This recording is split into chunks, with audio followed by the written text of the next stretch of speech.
grew up in the early 2000s. You probably grew up in the early 2000s. You remember seeing all of those child soldiers in those Islamic factions all across Africa.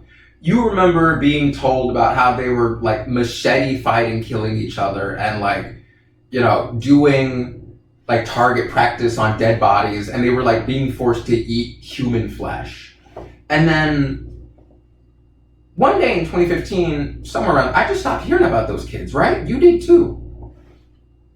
And I always wondered, where did those kids go?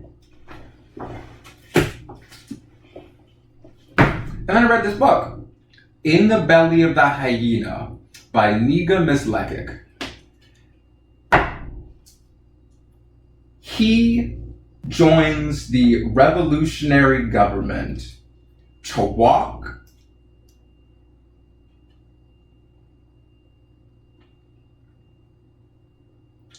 into the mountains, into the shrubland, to get yelled at by people he doesn't know, to watch the person he does know get shot to death, and then he walked home. And that is the answer to where all of those little African kids in those Islamic caliphate terror groups went. They caught the bus home after 4 years in a prison camp of machete fighting each other and eating people. He walked back home to the faces that recognized him, to the faces that knew what he did. And what do you do when everyone knows you're that kid who's been gone for 5 years because you ate somebody? Because you were killing people, not willingly, but you did. And that's how they'll always look at you, because what the fuck? Where did you go? What the fuck? It's in this book. What is a single event operator?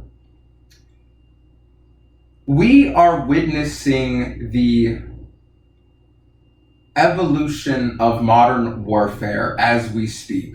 We are seeing the inefficiency of boots on the ground, of soldiers and tanks and airplanes and cannons and boats and drones. None of these seem to be effective. The most effective attacks we can all think of are personal, right? The biggest attack in American history was 9/11, and that was committed by a few singular people, a few single event operators. The future of warfare is state-sponsored terrorist attacks.